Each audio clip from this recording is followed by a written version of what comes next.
उकाडा जीवावर उठला. महाराष्ट्रात उष्माघाताचा पहिला बळी. लोकांनो, घराबाहेर पडताना काळजी घ्या. गेल्या काही दिवसांपासून राज्यातील तापमानात कमालीची वाढ झालेली आहे. राज्याच्या प्रत्येक विभागात सूर्य आग ओकतो आहे.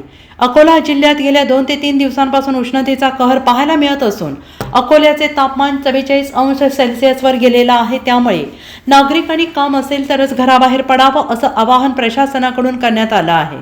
कारण अजून 3 ते 4 दिवस अशी उष्णतेची लाट जाणवणार असल्याचं हवामान खात्यानं म्हटलेलं आहे. अशातच अकोल्यामध्ये उष्माघाताचा पहिला बळी गेल्याची माहिती पोलिसांनी दिली आहे. अकोला शहरातील जुने शहर पोलीस स्टेशन हद्दीत एका मालवाहू ऑटोमध्ये अनोळखी व्यक्तीचा मृतदेह आढळून आला.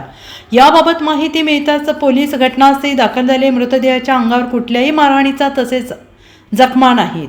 कदाचित या व्यक्तीचा उष्माघातामुळे मृत्यू झाला असावा असा अंदाज पोलिसांनी व्यक्त केला आहे. मृतदेह शवविच्छेदनासाठी शासकीय रुग्णालयात पाठवण्यात आला असून मृतदेहाच्या वैद्यकीय अहवालानंतर मृत्यूचं मूळ कारण स्पष्ट होईल. मात्र पोलिसांनी यामागे उष्माघाताचा संशय व्यक्त केलेला आहे. यामुळे अकोल्यात पहिला उष्माघाताचा बळी गेला असल्याची बातमी आली आहे. जुने शहर अंतर्गत अगर स्पेस या भागामध्ये एक अनोळखी पुरुषाची डेड बॉडी मिळाल्याची माहिती मिळतात. तात्काळ पोलीस जुने शहर आणि अकोला पोलीस तर्फे इथे स्पॉटला आलेले आहोत. एक अनोळखी इसमाचा मृत्यू ऑटोमध्ये झाल्याची माहिती प्राप्त आहे. त्या अनुषंगाने त्याला पुढे चेक केले असता प्राथमिक अंदाजानुसार कोणत्याही प्रकारचा घातपात दिसत नसून कदाचित उष्माघात किंवा याच्यामुळे त्याचा मृत्यू झाल्याची प्राथमिक माहिती मिळत आहे. तसेच याच ठिकाणचे काही जे रहिवासी आहे त्यांच्या म्हणण्यानुसार सदर व्यक्ती हा सकाळी इथे फिरताना मिळाला.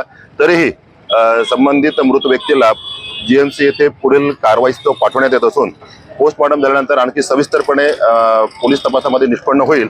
सध्या संबंधित अनोळखी इसमाची माहिती घेऊन त्याचा पत्ता व नाव पत्ता घेण्याचे प्रयत्न पोलिसांतर्फे सुरू आहेत. Bureau report SVN Marathi.